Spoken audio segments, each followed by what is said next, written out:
Hey everybody, welcome to the pilot episode of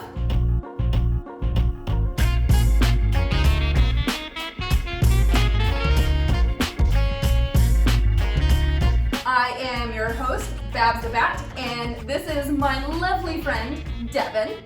And today we're getting a little ambitious, and we are actually going to record an episode of my podcast with you. I love Turkish coffee. You do love Turkish coffee. I'm not a huge coffee fan, but I love Turkish coffee. And so we decided to get a little ambitious and try to make it ourselves. And we're even getting a little bit more ambitious by not using an already really fine espresso blend. Today we are using the Inspiration blend from Familiar Coffee. They are wonderful. They are big supporters of creators, and I highly recommend you go check them out. Yes. I chose this blend because I love brownies, and it's brownie infused flavor. So yes, it's got some wonderful flavors in it, and we're really excited to drink it and try it and all of that. So let the experiment begin. All right, so we are ready to get started. Devan went ahead and prepped a lot of the stuff that we are going to use. That way it makes this process not take 3 hours. This is the whole bean that we have, and you tell us about this bean a little bit more. It's called Inspiration from Familiar. Familiar. They're fantastic.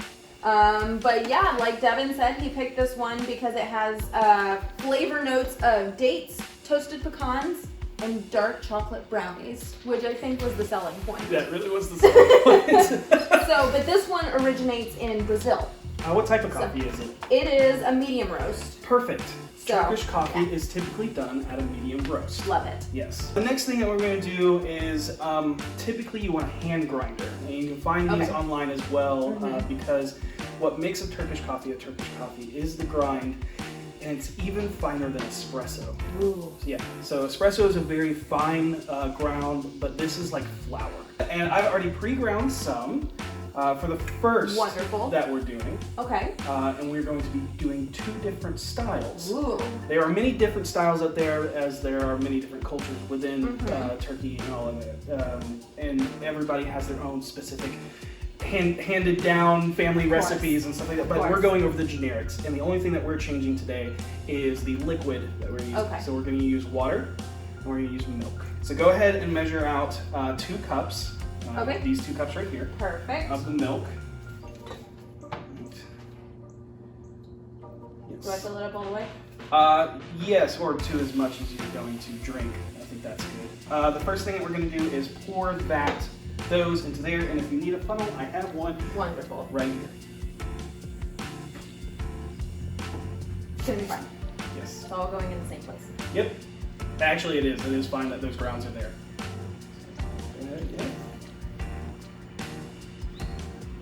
Go. This one? Yep. You're gonna pour all your liquor. Liquor. We're making a different type of Turkish coffee. Pour all of your liquid into the sezme or jezve. Ooh, that's a lot. Ooh, that is a lot. Or maybe it's just foamy. So the first thing you do is after you put your liquid into your jezve, you put sugar into it. And this is just regular granulated sugar? Yeah, you want a finer ground. But not so fine as powdered. No, you can choose to have no coffee or no sugar.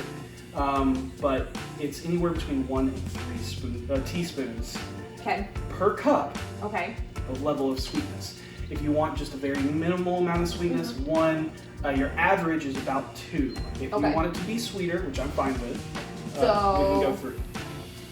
Do we want to do 5 total? 5 total, because we have 2 cups, and that'll be 2 teaspoons for one, 3 for the other, and it should even out. That'd be fine. Little bit. And it doesn't have to be super even. You just yeah. So I'm just like this. Yep. I almost forgot how many percent we were 2. We're doing 5. I'm glad you're counting. 3, 4. Ooh, I'm still like some. That's fine.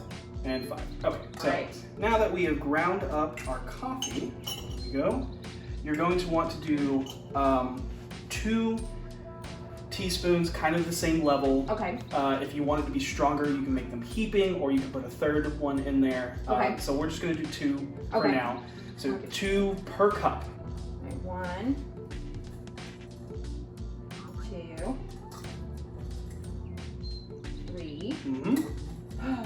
Yep, that's awesome. Perfect. There we go. But let's stir everything together now. Some people say don't stir it now. Some say stir it as soon as it gets onto the heat. But we're going to do it before it even touches heat because that is the more traditional. Is it supposed to be pretty or just... What do you mean pretty? Like, is that about even? I mean, yeah, sure. Okay. Yeah. Cool. That looks good for my first time. Sure. Yeah.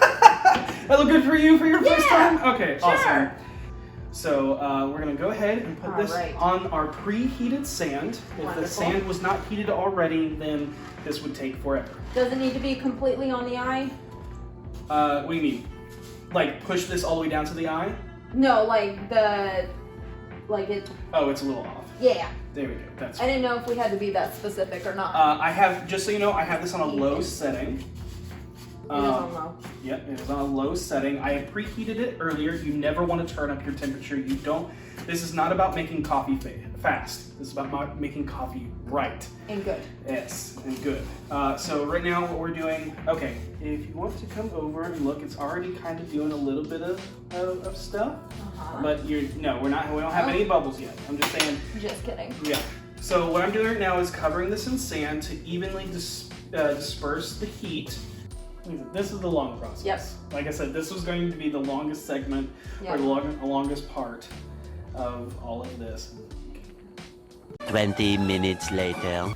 Hey, all right, so we haven't gotten a lot of bubbles, but we got some froth, so we're just gonna pour some of that into our cup. All right. Yeah, see, okay. You take it off the heat and let it cool down. Because you don't want it to boil. While this is happening, I'm actually going to fold my sand so that the hot sand on the bottom will become the hot sand on top and vice versa. You actually will see it rise, but not like you want it to rise because that's the froth that's rising. Yeah. But you're not wanting it to bubble. No hard bubbles. There's going to be the first bubbles that you want to scrape off the top. We didn't get a lot of that, which means this may not be the best cup of Turkish coffee, but hey, we're gonna see what it tastes like. It's gonna be fine. Oh yeah, that's real frothy.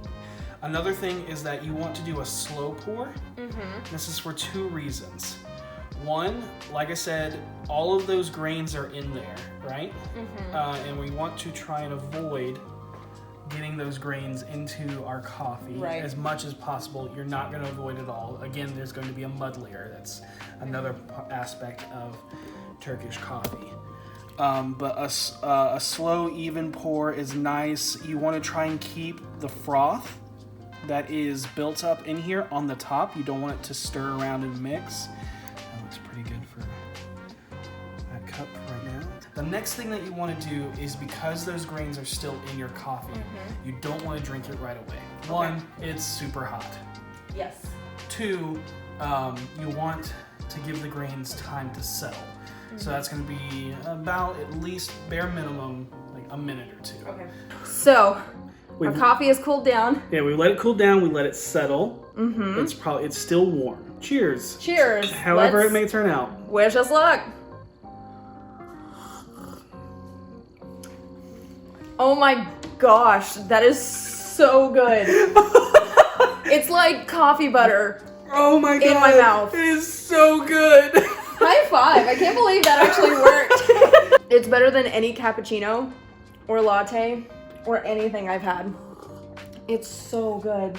And we did. I'm really proud of us. Yeah. I can't believe this turned out so good. It's so good.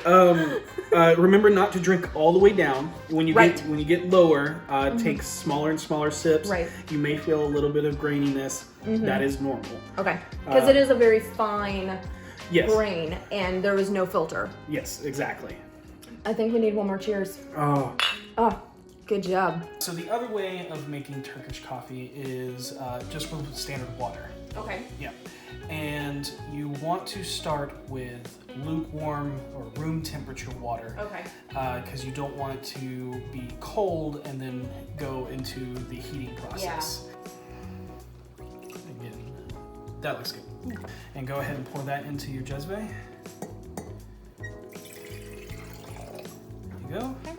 But now that we have our water in here, we're gonna pour sugar again. And we have that same thing, teaspoons, and we're gonna get all that ready, and then we're gonna put it back on the heat. And we're going to start cooking that. Cool. So this is the water Turkish coffee. So see that? It looks a little darker, obviously, because we don't have the milk in it. But once again, we're going to do a slow pour in here.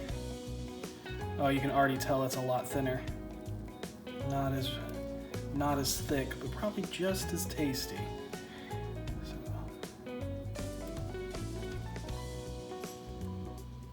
Again, make sure that you do a slow pour to keep those grains down in your jezve as much as possible.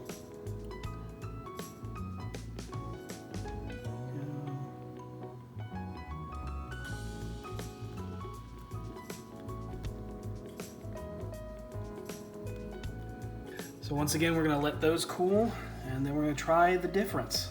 So here's cup number 2. I can't believe we're drinking 2 cups of this. I don't think we're gonna be sleeping tonight. It's fine. We don't have work tomorrow. No, we don't. We don't. So this is the water one. Yes, and we drank the milk one first, which was extremely so good. Whew. So we'll see. Obviously we can already tell that this isn't as thick and creamy. Let's see. All right. Let's see how we did. It's still very good. That's still really good. It It doesn't have the creaminess that the milk-based one had, though. Yeah, the butter coffee. But I can taste the sugar, which I like. I think this would actually be closer to what a standard cup would taste like. Probably. So I can taste notes of a little bit more of the coffee in this one. Yeah. Thank you for joining us. Thank you.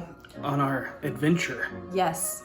So I'd say the pilot episode was a success. Yay! We did it! We didn't ruin the coffee. We learned how to make coffee, specifically Turkish coffee. Yes. And it's really good. Yes. If you have the patience, I highly recommend it. All right, we're gonna sign off. We're gonna stay up all night apparently. Woo! Time to make maps, tell stories. So. Nerd espresso.